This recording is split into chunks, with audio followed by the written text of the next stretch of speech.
How is it going, guys? Welcome back to the channel. Today we've got another review. Today we're going to be reviewing this 2018 Aston Martin DB11. Now, before we actually continue on with this review, this car is actually currently for sale at Aston Martin in Summit, New Jersey. So if you are in the market for a DB11, I highly suggest you go check them out, because this one is basically a certified one owner vehicle.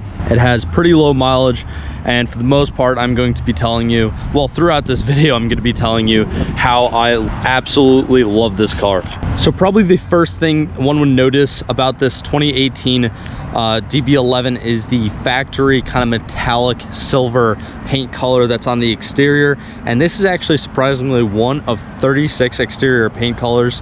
And also, I just walking around this car, I really love the design of it. In the front, you have a nice gaping kind of front grille that Aston Martin has been known for over the years, and then when you move along the side, you have the kind of hidden door handles, and just the overall silhouette is very low slung, and it's very wide going on to the rear. And I really love the taillight design. Everything on this car is kind of minimalist, but it's very classy, and it's still sporty though. It's not too much or over the top in anything. It's the overall design of this car is it's kind of stealth, but it's not really stealth, because it does definitely stand out, and in person it looks so much better than on camera. But at the same time, it doesn't look like your standard supercar that has crazy aerodynamics or anything like that, which is another thing that I kind of like, because this car definitely doesn't draw too much unwanted attention. And also, you can see kind of the silver alloy 20-inch factory wheels that are actually wrapped in Bridgestone Potenza tires, and in the front they're 255s by 40s, and then in the rear there's actually 295s by 35s. So you definitely get a lot of grip from the rear. Obviously, this car is rear-wheel drive. And also, speaking about grip and handling, this car does have a completely independent suspension all the way around, both in the front and the rear. And also, it is a double wishbone style suspension, so as opposed to the more traditional McPherson style struts with the double wishbone, you definitely get increased handling. I feel like that is a better suspension in my opinion. But yeah, I could definitely tell you guys that, I mean, I drove this thing here from the dealership, and it handles absolutely amazing. Now, a lot of you may already know, but the drivetrain for this car is a very proven, front engine rear wheel drive platform. And this specific DB11 is the V8, not the V12. And this V8 is actually an AMG engine, and this Aston Martin is actually the very first Aston Martin to be powered by an AMG engine, which is pretty interesting. And this 4-liter double overhead cam, 4-valve per cylinder, twin turbocharged V8 actually makes a peak 503 brake horsepower at 6,000 RPMs and 497 foot-pounds of torque at 2,000 RPMs. So basically, both of those numbers are right around 500. So the overall car is very well balanced. You can expect a very even power curve out of this car. And while the V12 DB11s do make around 100 more horsepower, the V12 actually only makes a peak 516 foot-pounds of torque. And considering that this specific V8 DB11's curb weight is 3,880 pounds, and the V12 curb weights are 3,902 pounds, it's not really that big of a difference. But technically, this V8 DB11 actually does have a better torque to weight ratio, which honestly, in the grand scheme of things, torque is really what gets the car going. Horsepower is more like high-end power. So honestly, I feel like, as far as like 0 to 60 is concerned, the V8 would probably be more fun, even though technically Aston Martin does consider this V8 to have a 0 to 60 time of 4 seconds flat, whereas they rate the V12 DB11s at 3.9 seconds. Now, a difference of like 1/10 of a second, like all that comes down to a driver. I can almost guarantee you though that the V12 DB11s would definitely pull on the top end compared to these V8s. But honestly, a lot of people have said that these V8 DB11s, some people have said that they're actually even better than the V12 DB11s. Now, me personally, if I did have the money for an Aston Martin DB11, I would probably pick the V12 just because it's a V12. But honestly, if you are in the market for this and you're coming across this one and you want something low mileage and you stumble across a V8 DB11 and you like the price, I definitely would say go for it, because from what I've seen in the research that I've done, the difference really isn't that much. I mean, me personally, I'd go for the V12 simply for the sound and for the fact that it's a V12. And in no way am I really claiming or saying that the V8 DB11s are better than the V12s, but all I'm saying is that the difference is almost minuscule. All right, guys, so now moving on to the interior of this 2018 DB11. I honestly cannot get over it. Everything from this like wooden trim to the fish hook door handles to the actual mounted paddle shifters. I know I go crazy about this a lot, but the paddle shifters are actually mounted to the column, not the wheel, so they don't move at all. And yeah, I mean, everything about this interior is just absolutely seamless. You can tell that this one is actually the black leather with the red kind of contrast stitching. And I'm also pretty sure that even for this year, there was like 16 or 17 different options for interior colors, so that is also pretty neat. You have your engine start stop button right here in the middle, and you can hear the exhaust note. It actually starts up in GT mode, but if you press this, you can switch it over to sport. That kind of indicator, whatever, the dash cluster gets all red, and then when you switch it into Sport Plus, everything turns red and the exhaust opens up a little bit more. Also, you do have your adaptive kind of suspension right here that you can also put right into Sport mode, as well as Sport Plus, and then of course GT or touring mode pretty much. But again, I'm definitely gonna be driving this thing in Sport Plus mode today.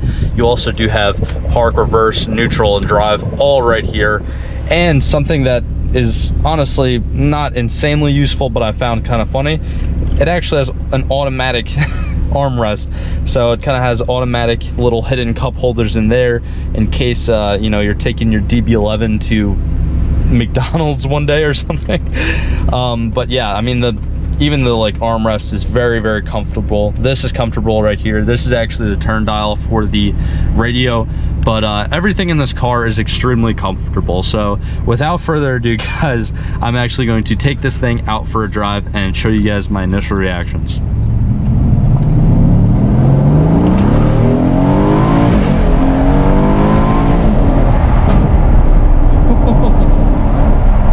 That is definitely one thing that took me by surprise when I first drove this car. When you have it in Sport or Sport Plus mode, the amount of backfires you get from the exhaust is absolutely insane. I mean, I personally love it, but it is definitely not something you would expect from an Aston Martin. I feel like an Aston Martin is more, you know, relaxed, comfortable, luxurious, which, by the way, this car can be all of that when you're in automatic and you're just cruising.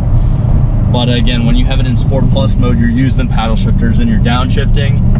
I mean, even just the stock exhaust on this thing sounds amazing, especially when it's opened up.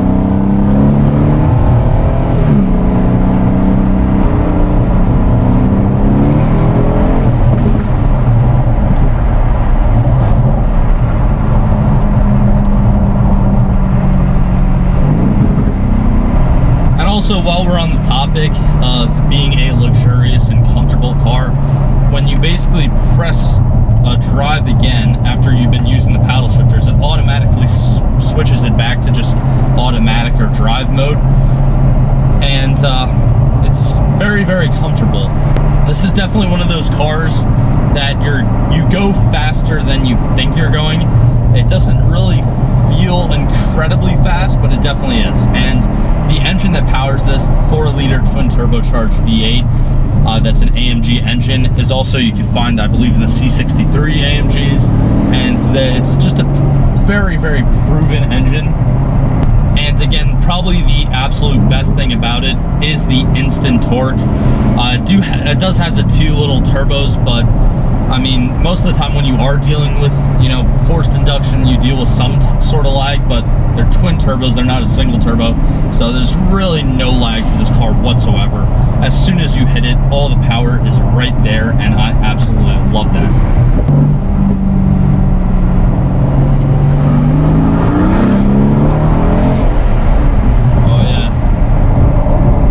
unfortunately, it can still get a little snappy. Again, you're still dealing with the front engine rear-wheel drive car, and even though this thing is as refined as it is, it can still punish you a little bit. I mean, on that corner, it kind of twitched out on me. So that is definitely one thing to keep in mind when driving something like this.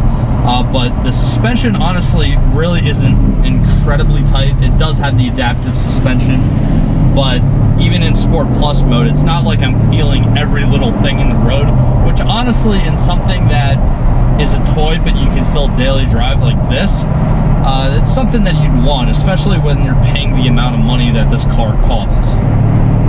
Yeah, and if I switch it back over to regular kind of auto mode and just roll up the windows, it is absolutely quiet in here. I mean, I did do a review about like a month ago now on a Jaguar XJ, and you basically get a very similar feel with this Aston Martin, except better. I mean, there's nothing against the Jaguar. I know that sounds kind of stupid, and you know, maybe it is, but in my defense, there's really not much more to it. I mean, it's a very versatile car that can absolutely tear up a track. You can have a lot of fun with it. It's great at straight line speed. It handles great as well. But at the end of the day, if you want to pick the kids up from soccer practice, you could. I mean, it's not incredibly undrivable, this car. This car is very, very comfortable to drive. And for the most part, it's very easy to drive. Again, you have to be careful in the corners with something like this. Anything that's rear-wheel drive, you do have to be careful of that oversteer. And it could get a little bit snappy, especially when you're pushing it. But for the most part, it's easy.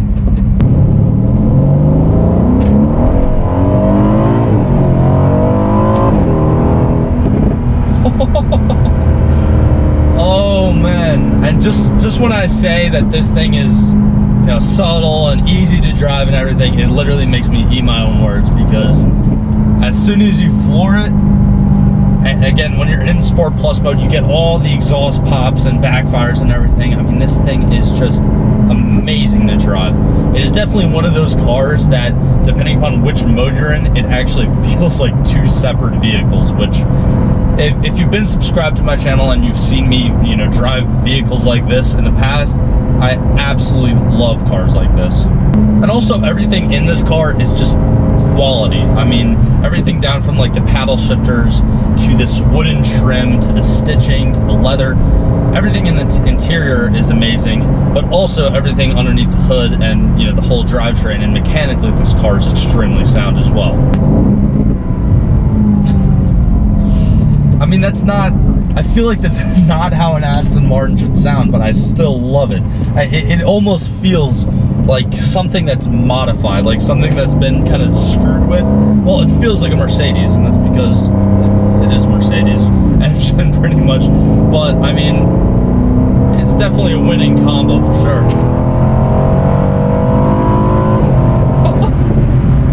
Also, I just noticed that when I revved it up, it does actually have an indicator on the kind of cluster here that pretty much tells you when to shift. So it does actually have a shift light too, which is another pretty neat feature. I don't know if that's just activated with the sport mode, but I figured I'd mention that to you guys because I did kind of just notice it and I did not mention it before. Now, switching from Sport Plus mode over back to Grand Touring mode, and then switching the suspension back over, that is another thing that I like. You actually have to switch the modes as well as the suspension over, so there's just much more driver focus. You can pretty much drive this how you want, but now both are actually in Grand Touring mode, and it's just so comfortable. I mean, even wiggling it, it does have increased body roll when compared to Sport Plus, obviously, but yeah, this car is just an absolute dream to drive. Also, if I do remember correctly, for a V8, it's actually not really bad on gas. I believe I'm gonna correct myself, and I'll probably edit it in the video right now, but I'm pretty sure the highway miles per gallon were actually over 20, like they were in the 20s. So, I mean, again, for a V8, it's really, really not bad at all. So anyways, guys, that's pretty much just gonna be it for today's video. Definitely be sure to subscribe if you guys haven't already, and also let me know if I missed anything on this car down below in the comments. But like always, thank you for all the support, and I'll see you guys in the next one.